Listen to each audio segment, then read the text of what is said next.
Mtazamaji wa Faida Online TV, hapa tuko kwenye kijiji cha Mbuo kinachopatikana kwenye kata ya Ndumbwe, halmashauri ya Mtwara, mkoani Mtwara. Ni nyumba ya mzee wetu mzee Issa Lidea. Mzee ambaye tuliwahi kukuletea taarifa zake hapa, ana maisha magumu. Yaani kula yake ni tabu, lala yake ni shida. Alikuwa analala kwenye banda kama unavyoliona hivi. Ndio maisha yake. Lakini baada ya kutoa taarifa hii, tunashukuru mwenyekiti wa kijiji hiki cha Mbuo akishirikiana na serikali yake, wajumbe wake walipambana kwa ajili ya kuweza kuhakikisha kwamba mzee huyu anapata makazi haya ambayo yanarekebishwa kwa sasa, na wanamwezekea bati. Huyu mzee hakuwaza kabisa kama anaweza akalala kwenye nyumba ya bati, lakini kwa sasa jambo limekamilika. Mimi natoka Karim Faida, hii ni Faida Online TV. Nikukumbushe kusubscribe, ku like na comment channel yetu ili endelee kupata habari zetu. Sisi ni watu wa field. Niko na mzee wetu mwenyekiti, njoo tuzungumze bwana. Niko na mwenyekiti hapa ambaye ndo amepambana kwa namna moja ama nyingine kuhakikisha kwamba hili jambo linakaa sawa. Habari za siku tele bwana? Namshukuru Mwenyezi Mungu. Ndio. Ni tuko salama. Kwema kabisa. Kwema kabisa. Kwanza nikupe hongera na ujitambulishe tena. Asante kwa hongera. Mimi naitwa Damian Emmanuel Silibani, almaarufu Malian Nemba au sauti ya mamlaka. Mimi ni mwenyekiti wa serikali ya kijiji cha Mbuo. Ndio. Leo tuko hapa kwenye nyumba ya mzee wetu mzee Issa Lidea, ambayo kwa sasa tunafikia ukingoni kwa kumalizia kuwezeka. Umepitia changamoto gani mpaka kuhakikisha kwamba jambo linafikia kwenye hatua hii?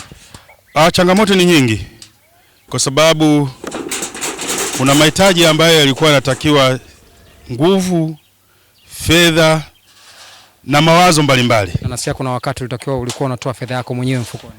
Ni kweli, nilikuwa natoa fedha yangu mimi mwenyewe mfukoni ili kulikamilisha jambo hili, hasa kufuatilia maeneo mbalimbali ambako nilikuwa nimepeleka taarifa ya kuomba. Tuwashukuru wale wote ambao wamechangia, lakini Malian Nemba, tuambie mpaka kufikia hatua hii kitu gani ambacho kinatakiwa kwa sasa hivi iweze kukamilika kabisa? Pengine kuna watu wanaweza kusema palivyobaki basi na sisi tuchangie. Ndio.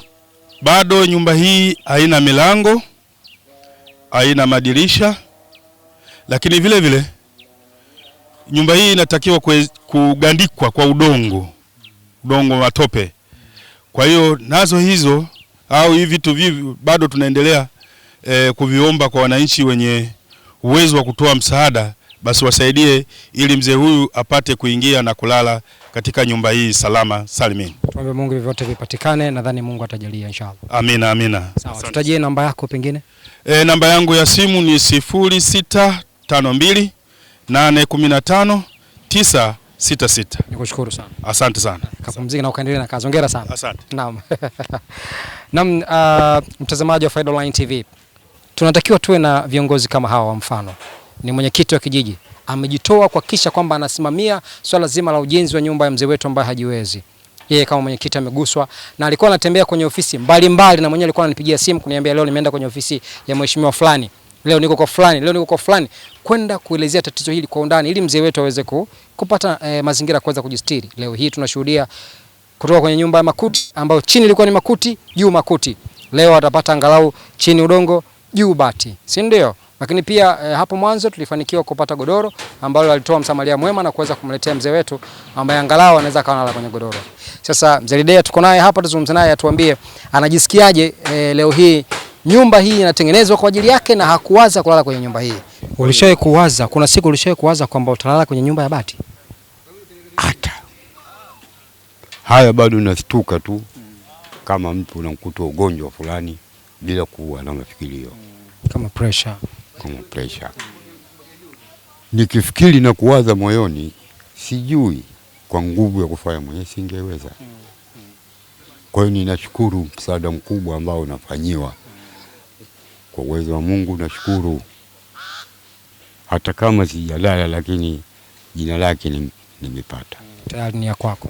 Leo nikifa sikufukua sehemu nyingine ufuo. Itabidi humu. Sasa sio kwa nyumbani kwako. Wakipewa habari itakuwa pale nyumbani pake wanasema hivi. Kwa hiyo ni moja furaha kubwa. Kushukuru sana. Basi naenda kapumzike baba. Asante sana. Haya mzee Lidea. Nakushukuru sana. Nikiwa hai tutasikiana na kuonana. Inshallah. Nimepata. Si kazi yetu ni kukupambania kama hivi, kutangaza kwa wadau ili angalau waweze kusaidia kama hivi. Ndio kazi yetu kubwa. Basi shukrani naitoa. Kama ndio hivyo, moyo akupeni wenye huruma. sio ndogo huruma hii, mpaka kwa mwenyewe. Amina. Asante sana baba. Nakushukuru sana. Haya, kapumzike. Asante. Haya.